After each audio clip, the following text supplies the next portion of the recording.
semua, hari ini kita akan bahas materi mengenai aturan dasar limit trigonometri ya. Sebenarnya saya udah pernah bikin materi tentang limit trigonometri ini. Kalau misalnya kalian mau cek boleh di playlistnya ada ya tentang limit trigonometri, tapi ini saya akan buat lagi ya. Tujuannya ya biar ada pembaruan lah gitu ya. Tapi intinya kontennya di sini sebenarnya sama, tapi mungkin ada perbedaan sedikit. Nanti bisa jadikan bahan buat kalian buat belajar gitu ya, buat perbandingan aja. Oke, yang pertama, ketika kita ingin bahas materi tentang limit trigonometri, kita harus ulang dulu ke materi limit aljabar itu seperti apa ya. Karena materi limit trigonometri ini adalah materi di kelas 12, makanya kita akan hubungkan dulu dengan materi limit aljabar sebelumnya. Bagaimana sih cara mengerjakan limit aljabar itu? Nah, seperti ini contoh. Misalkan saya punya limit 2x, limit x menuju 3 dari 2x tambah 4. Nah, tentunya ini cara mengerjakannya sangat mudah sekali, betul ya. Nah, cara mengerjakannya adalah tinggal x-nya dimasukkan ke dalam sini gitu kan ya. X-nya dimasukkan ke dalam fungsinya, maka nanti hasilnya akan menjadi 2 dikali 3 ditambah 4 gitu ya, sama dengan 10. Nah, ini cara mengerjakan limit aljabar. Nah, sekarang gimana dengan limit trigonometri? Nah, limit trigonometri sebenarnya ya nggak jauh beda gitu, sama aja cara mengerjakannya, cuman fungsinya bentuknya adalah trigonometri gitu. Nah, contoh seperti ini, misalnya saya punya limit x menuju pi per 3. Kita tahu pi per 3 itu adalah 60 derajat lah ya. Dari fungsinya adalah cos kuadrat x. Maka cara mengerjakannya gimana? Tinggal x-nya aja masukin ke cos itu ya. Maka nanti akan menjadi cos kuadrat pi per 3. Atau boleh kita tulis cos kuadrat 60 derajat. Cos 60 itu adalah setengah ya. Maka cos kuadrat 60 derajat berarti sama dengan seperempat gitu. Nah, seperti ini teman-teman cara untuk mengerjakan limit trigonometri. Nah, cuma saya ingatkan kembali bahwa definisi dari limit dan fungsi ini sangat berbeda ya. Apa sih bedanya? Kalian bisa cek video tentang limit aljabar ya, video pertama saya tentang limit aljabar, nanti linknya tinggal dilihat di deskripsi. Oke. Nah, sekarang seperti halnya limit aljabar, di limit trigonometri pun akan muncul permasalahan, yaitu apa? Permasalahan ketika menemukan bentuk tak tentu. Contoh seperti ini ya. Nah, limit x menuju 0 kalau dimasukkan ke dalam sini kan jadi 0 ya. 0, bawahnya pun nanti jadi 0, maka sin 0 hasilnya 0, kemudian yang bawahnya 5 kali 0 hasilnya pun jadi 0. Nah, ini adalah bentuk tak tentu. Oke, bentuk tak tentu. Di limit aljabar kalian juga pasti menemukan bentuk tak tentu dong. Nah, nanti caranya bisa macam-macam ya, bisa difaktorkan, bisa dengan kalikan sekawan, bisa juga dengan cara L'Hopital gitu ya, untuk di limit aljabar. Nah, sekarang gimana caranya kalau kita disuruh menyelesaikan permasalahan limit tak tentu atau limit bentuk tak tentu di trigonometri atau di limit trigonometri? Nah, itu dia inti dari pembahasan kita. Oke. Nah, pertama, bentuk tak tentu yang akan kita bahas di sini adalah bentuk tak tentu yang 0 per 0 saja dulu ya. Nah, sebenarnya kan bentuk tak tentu ini banyak gitu ya.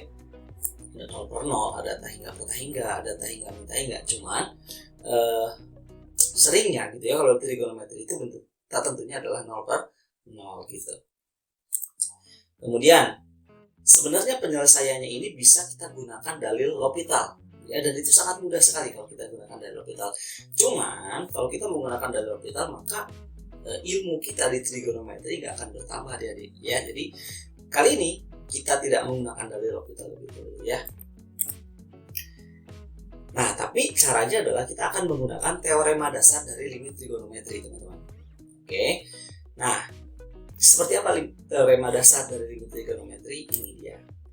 Limit x menuju 0 sin ax per bx itu sama dengan a per b. Jadi a per b ini diambil dari koefisien dari sin ya, koefisien dari x-nya gitu ya, yang ada di dalam sin dengan yang bawah gitu ya. Jadi a per b. Berarti kalau soal yang tadi sin 2x per 5x jadinya hasilnya tinggal 2 per 5 gitu ya.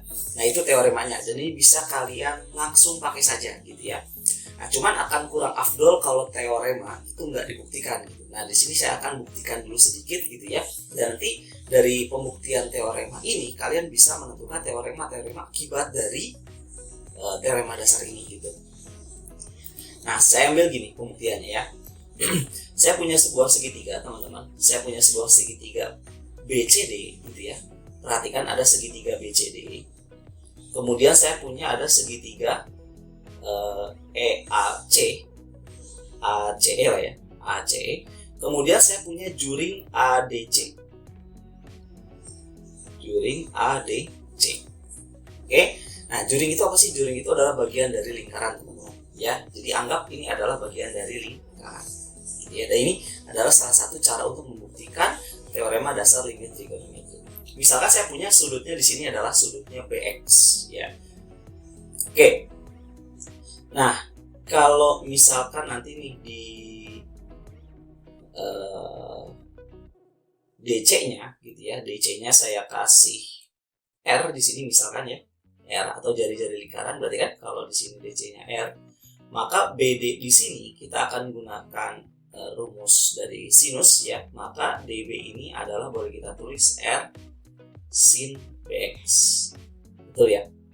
Kemudian BC itu adalah R R cos BX. Oke, ini untuk BC, R cos BX. Kemudian apalagi yang bisa kita cari di sini adalah ini kan DCR ya, karena ini bagian dari lingkaran maka panjang AC itu R juga ada. Panjang AC itu R juga ya. Nah, ini R. Nah, dengan menggunakan rumus tangan nanti kita akan dapat AE-nya atau EA-nya itu adalah R tangan BX. Gimana sih caranya? Perhatikan ya. Kalau misalnya saya ambil segitiga EAB ini, teman-teman. Ambil segitiga EAB. Ini saya ganti warna dulu. Nanti kan boleh kita tulis bahwa tangan BX gitu ya. Itu kan sama dengan apa nih? EA per AC ya. Depan per samping, berarti EA-nya itu adalah EA aja. AC-nya itu adalah R gitu ya. Maka EA-nya itu sama dengan R dikali tan X gitu loh, teman-teman. Oke, bisa ya. Nah, kemudian dari sini kita bisa tuliskan bahwa yang namanya luas gitu ya, luas segitiga BCD, saya tulis simbolnya seperti ini aja ya. Luas segitiga BCD gitu ya, itu akan lebih kecil daripada luas juring ADC. Saya begini aja ya tandanya, ini luas juring ADC pasti lebih kecil daripada luas segitiga AEC. ACE boleh lah. Nah gitu ya, perhatikan ini kan luasnya segini ya, BCD segini, kemudian yang juring segini pasti lebih besar ya, kemudian AEC pasti lebih besar lagi gitu. Nah, yuk sekarang kita masukkan rumusnya. Segitiga BCD berarti luasnya adalah setengah alas kali tinggi, berarti setengah dikali R cos BX dikali R sin BX, itu ya. Kurang dari sama dengan ADC itu adalah luas juring. Luas juring itu adalah sudut per 360 derajat, berarti boleh kita tulis BX per 2pi gitu ya. Kalikan dengan luas lingkaran. Luas lingkaran itu adalah pi R kuadrat, berarti pi kali R kuadrat. Lebih kecil sama dengan ACE. ACE itu, nah ini luasnya adalah setengah alas kali tinggi ya. Alasnya yang R ini, R tingginya adalah yang R tan BX. Jadi R tan BX. Oke, dari sini ada yang bisa kita coret. Ya, setengah ini coret, ini coret setengahnya, ini pun coret. R-nya juga bisa kita coret ya. R-nya bisa kita coret. Ini R kuadratnya coret. Ini R-nya dua-duanya coret. Oke, nah dari sini sisanya tinggal apa? Kita tulis ulang. Berarti jadinya adalah cos BX dikali sin BX kurang dari sama dengan oh ini pi-nya belum. Pi-nya bisa dicoret ya. Pi-nya bisa dicoret, ini bisa dicoret. Oke. BX kurang dari sama dengan tan BX gitu ya. Nah sekarang karena ini pertidaksamaan teman-teman, ini kalau kita balik ya kalau kita balik dari 1 per, maka akan menghasilkan seperti ini. 1 per tan BX kurang dari 1 per BX kurang dari 1 per cos BX kali sin BX. Oke, sudah sampai sini. Kita akan kalikan semuanya ini dengan B per A, ya, dengan B per A. Kenapa sih harus B per A? Biar kita nanti bisa menuju ke yang akan kita buktikan tadi gitu ya, rumus dasar, teorema dasar limit trigonometri yang akan kita buktikan tadi. Di sini akan menjadi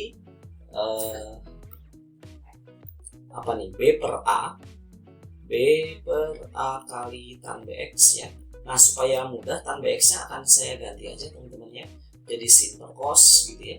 Tapi karena dia ada di penyebut, maka sin per cos ini berubah jadi cos per sin gitu. Maka saya tulis di sini adalah cos BX per sin BX kurang dari sama dengan kalikan B per A, maka akan menjadi 1 per AX gitu ya, kurang dari sama dengan ini B per cos BX kali sin BX gitu dia.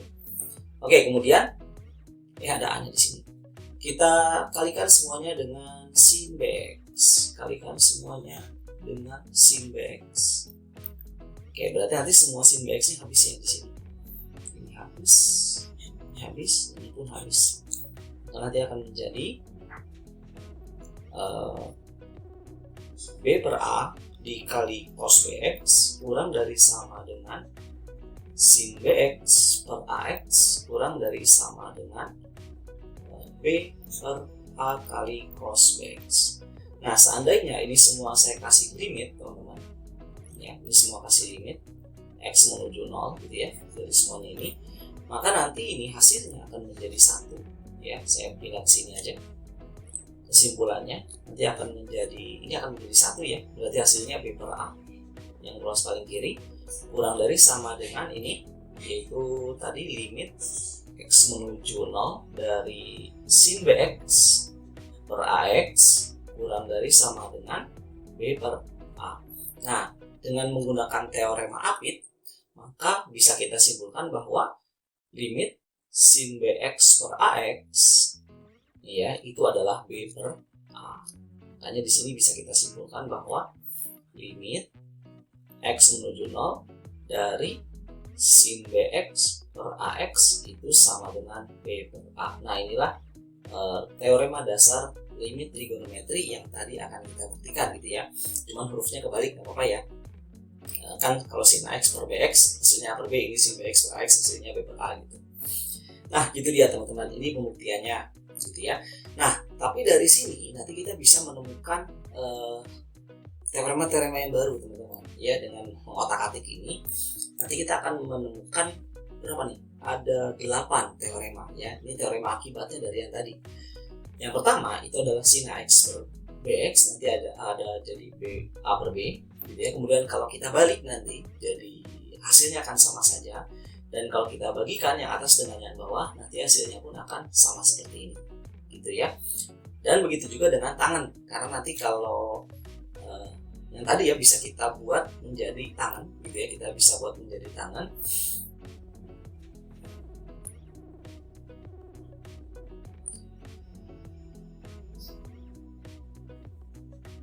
Nah, kalau yang tadi ya, misalkan kalau semua ruasnya kita kalikan dengan 1 per cos gitu ya, maka nanti sinnya itu akan berubah menjadi tangan, sehingga untuk tangan nanti berlaku rumus yang sama atau teorema yang sama, yaitu seperti ini. Oke. Nah, sekarang gimana sih cara menerapkan teorema ini? Nah, pertama kita lihat, ambil contohnya, misalkan saya punya sin 5x per 2x gitu. Nah, dengan teorema tadi maka bisa kita tulis ini langsung aja, jawabannya adalah 5 per 2 gitu ya. 5 per 2. Oke, sekarang gimana kalau yang ini? Limit x menuju 0 sin 5x dikali tangan 3x per 2x kuadrat. Nah, caranya adalah kita buat seperti ini teman-teman. Kita pisahkan ini, jadi limit x menuju 0 sin 5x dikali tangan 3x dibagi dengan, perhatikan 2x kuadrat itu adalah perkalian dari 2x dengan x teman-teman ya. Nah, ini nanti bisa kita mainkan gitu. Cara mainkannya gimana? Perhatikan, kita punya sin 5x per 2x dan kita punya tangen 3x per x. Nah, dengan teorema dasar limit trigonometri tadi, kita bisa simpulkan bahwa yang sin 5x per 2x nya itu akan menjadi 5 per 2. Betul ya? 5 per 2. Yang tan 3x per x ini akan menjadi 3 per 1. Makanya hasilnya adalah 15 per 2. Nah, gitu. Oke. Sekarang lanjut nomor 3. Gimana sekarang kalau ada penjumlahan? Nah, gak usah bingung ya, gak usah bingung. Apalagi kalau kalian sampai berpikir gimana sih cara mencari rumus jumlah sin 5x tambah 3x gitu ya.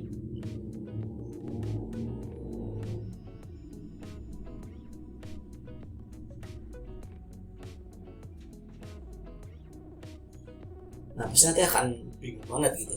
Nah, cuman kita akan arahkan gitu ya, cara mengerjakan soal ini kita akan arahkan ke teorema dasar pengerjaan limit trigonometri tadi. Caranya gimana? Kita akan bagi kedua bagian pembilang dengan bagian penyebut dengan x. Ini dibagi dengan x, ini pun kita bagi dengan x. Perhatikan ya. Apa yang akan terjadi? Kita lihat, saya buat sebelah sini saja. Maka nanti di sini kita punya limit x menuju 0. Di sini akan menjadi sin 5x per x gitu ya, ditambah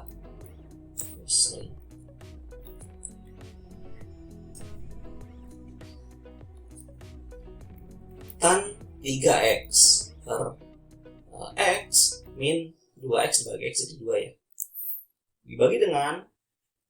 dibagi dengan sin 2x per x ditambah dengan tan 4x per x dikurangi dengan nggak ada ya, sudah selesai. Nah, sekarang kita balik lagi ke rumus dari trigonometri, teorema limit trigonometri yang tadi. Kita dapat bahwa sin 5x per x ini akan menjadi 5 teman-teman ya. Ini nanti akan menjadi berapa? 3. Ini akan menjadi berapa? 2. Ini akan menjadi berapa? 4 gitu. Nah, maka nanti kita akan merapikan ini semua. Jadi hasilnya adalah 5 kurang 3 tambah 3 kurang 2 per 2 tambah 4. Maka hasilnya adalah 1. Nah, gitu. Oke, jadi nggak usah bingung ketika nanti kalian menemukan ada penjumlahan tangan torsi dan sebagainya gitu. Oke, nah sekarang soal terakhir. Gimana kalau ada cos? Nah, kita cek dulu teman-teman, apakah ini bentuknya bentuk 0 per 0 atau tidak gitu ya. Kita masukkan di sini nolnya ke dalam x-nya, maka nanti jadi 1 dikurang cos 0 ya. Cos 0 itu adalah 1, maka jadi 1 kurang 1 hasilnya 0. Kemudian ini di bawah jadi sin kuadrat 0, ya maka hasilnya juga 0. Berarti ini hasilnya adalah 0 per 0. Terus gimana caranya? Nah, ini kita akan gunakan identitas trigonometri teman-teman. Ya, kita tahu bahwa di identitas trigonometri, kalau teman-teman semua masih ingat di kelas 11 ya, di kelas 11 ada sudut rangkap cos teman-teman ya. Ini saya buat di sini dulu catatan bahwa cos 2x ya itu sama dengan 1 min 2 sin kuadrat x gitu ya. Berarti kalau kita pindah ruas, 2 sin kuadrat x sama dengan 1 min cos 2x. Oke, nah ini yang akan kita gunakan teman-teman. Berarti kalau 1 min cos 2x jadinya 2 sin kuadrat x. Nah, kalau 1 min cos 4x jadinya apa? 2 sin kuadrat setengah dari 4x, itu 2x gitu. 2 sin kuadrat kan di sini setengahnya teman-teman. Ini 2x, ini x setengahnya gitu kan. Setengah. Berarti kalau 4x setengahnya ya 2x gitu. Nah, kemudian di sini dibagi dengan sin kuadrat 6x. Oke, nah kalau ada kuadrat kayak gini jangan terburu-buru teman-teman ya. Nanti kalau misalnya udah terbiasa ya nggak apa-apa gitu. Cuman kalau yang baru belajar, pelan-pelan aja. Kita akan pisahkan seperti yang di nomor 2 tadi, di sini ya, nomor 2 ini. Jadi caranya kita akan pisahkan 2 sin kuadrat 2x itu kan berarti sin 2x dikali sin 2x ya, dibagi dengan